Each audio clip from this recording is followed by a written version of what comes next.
সুপ্রিয় দর্শক আসসালামু আলাইকুম। টেস্টি কুকিং বাকি চ্যানেলে আপনাকে আবারও স্বাগতম। আমার আজকের রেসিপি হচ্ছে বাইম মাছ দিয়ে আলুর ঝোল।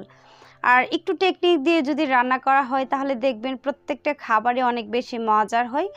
অল্প মশলা এবং গরম মশলা দিয়ে কিন্তু অনেক মজার রান্না করা যায়। চলুন তাহলে দেখি এই রান্নাটা খুব সহজে কীভাবে অনেক মজাদার করে রান্না করা হয়েছে। প্রথমে আমি এখানে নিয়েছি হচ্ছে মাছ, আর আমি কিন্তু এখানে প্রায় 400 গ্রামের মতো বাইম মাছ নিয়েছি। মাছগুলোকে কেটে ধুয়ে তারপর কিন্তু এগুলাকে পানিটাকে ঝরিয়ে নিয়েছি, আর এরকম টুকরো টুকরো করে কিন্তু আমি কেটেছি। আপনারা চাইলে স্লাইস ছোটো বড়ো করে নিতে পারেন। তারপর এখানে আমি দিয়েছি হচ্ছে হাফ চা চামচ মরিচের গুঁড়া, আর হাফ চা চামচেরও বেশি দিয়েছি হচ্ছে হলুদের গুঁড়া। দেওয়ার পর এখন আমি হাত দিয়ে কিন্তু ভালোভাবে মাছগুলোকে মেখে নিব। প্রত্যেকটা মাছের গায়ে গায়ে হলুদ আর লবণটা ভালোভাবে মাখিয়ে নিব। মাখিয়ে কিছুক্ষণ রেখে দিয়ে তারপর আমি চুলায় একটা প্যান বসিয়ে দিয়েছি। এখানে দিয়ে দিচ্ছি হচ্ছে 5 টেবিল চামচের মতো হচ্ছে সয়াবিন তেল। তেলটা যখন গরম হয়ে আসবে তখন কিন্তু এখানে দিয়ে দিচ্ছি হচ্ছে হাফ টেবিল চামচ হলুদের গুঁড়া। যেহেতু মাছটা দেওয়ার পর দেখবেন খুব সুন্দর একটা কালার হয়, এই জন্য হলুদের গুঁড়াটা দেওয়ার পর তারপর কিন্তু আমি যে মাছগুলো মেখে রেখে দিয়েছিলাম সেই মাছগুলো এখানে দিয়ে দিচ্ছি। দেওয়ার পর আমি এখন মাছগুলোকে ভালোভাবে চারপাশ দিয়ে কিন্তু ছড়িয়ে ছিটিয়ে নিচ্ছি, যেন একটার উপর একটা মাছ না থাকে। এরকমভাবে পাতলা পাতলা করে মাছগুলোকে কিন্তু বিছিয়ে দিতে হবে। তারপর আমরা এক পিঠ ভেজে নেব প্রায় 5 থেকে 7 মিনিটের মতো। আর এই পর্যায়ে চুলার আঁচটা মিডিয়ামে রাখতে হবে, নাহলে কিন্তু মাছগুলো পুড়ে যাবে।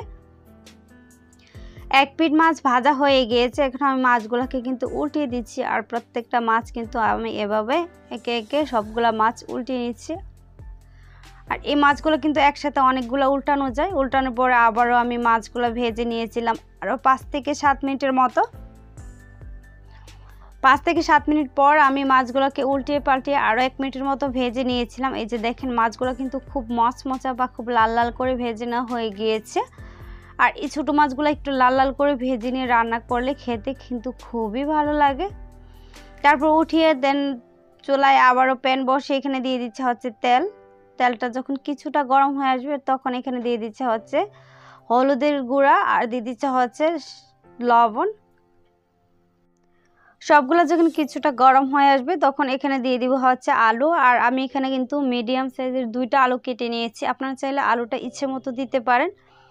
আলুগুলোকে দেওয়ার পর এখন নেড়েচেড়ে ভালোভাবে মিশিয়ে নিয়েছি। মিশিয়ে নিয়ে কিন্তু ঢাকনা দিয়ে ঢেকে এটাকে আমি ভেজে নিব। ঢাকনা দিয়ে ঢেকে দিলে কি হয়, দেখবেন যে এগুলা ভাজা হয়ে গিয়েছে আর সিদ্ধ হয়ে গিয়েছে অনেক। তাহলে দেখবেন রান্নার সময় অনেক বেশি ঝোল বা পানি দিতে হবে না।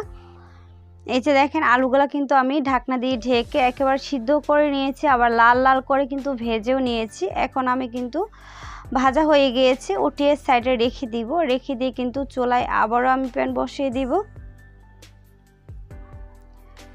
প্যান বসিয়ে দিয়ে এখানে দিয়ে দিচ্ছে হচ্ছে সয়াবিন তেল 4 টেবিল চামচ। তেলটা যখন গরম হয়ে আসবে তখন এখানে দিয়ে দিচ্ছে হচ্ছে হাফ কাপ পেঁয়াজ কুচি। পেঁয়াজটা দেওয়ার পর এখন আমি কিছুক্ষণ ভেজে নেব যতক্ষণ না পর্যন্ত পেঁয়াজটা নরম হয়ে আসে।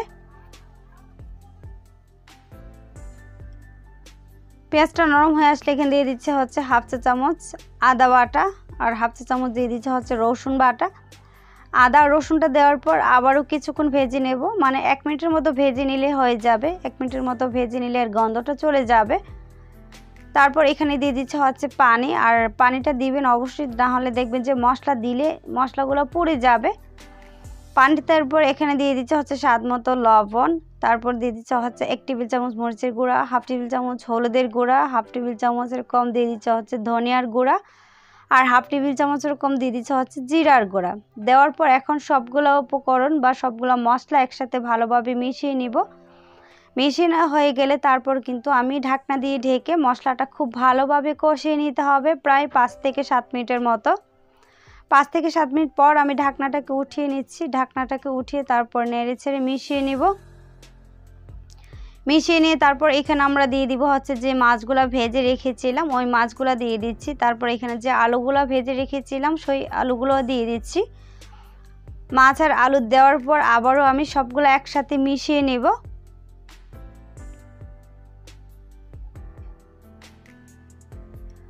সবগুলো একসাথে মিশিয়ে নিয়েছি। তারপর এখন ঢাকনা দিয়ে ঢেকে আরও এগুলোকে কষিয়ে নেব 3 থেকে 4 মিনিটের মতো।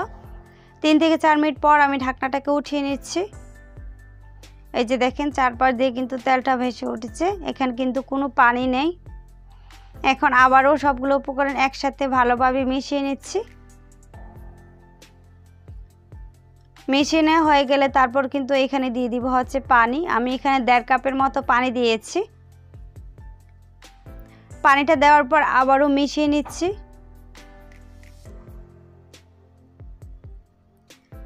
মিশিয়ে নেওয়া হয়ে গেলে তারপর আমি ঢাকনা দিয়ে ঢেকে এটাকে রান্না করব আরও 7 থেকে 8 মিনিটের মতো।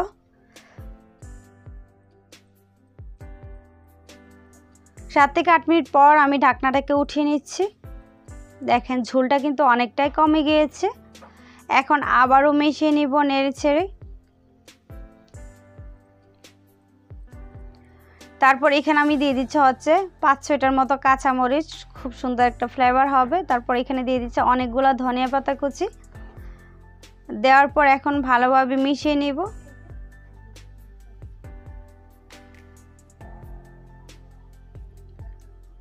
মিশিয়ে নেওয়া হয়ে গেলে এখন ঢাকনা দিয়ে ঢেকে রান্না করব আরও 3 থেকে 4 মিনিটের মতো। আর এই পর্যায়ে কিন্তু আলুগুলো সিদ্ধ হয়েছে কিনা দেখে নিতে হবে। তারপর কিন্তু আমি চুলাটা অফ করে দিয়েছি। যে দেখেন কত সুন্দর একটা কালার হয়েছে, দেখতে যতটা সুন্দর হয়েছে খেতে কিন্তু ভীষণ মজার ছিল।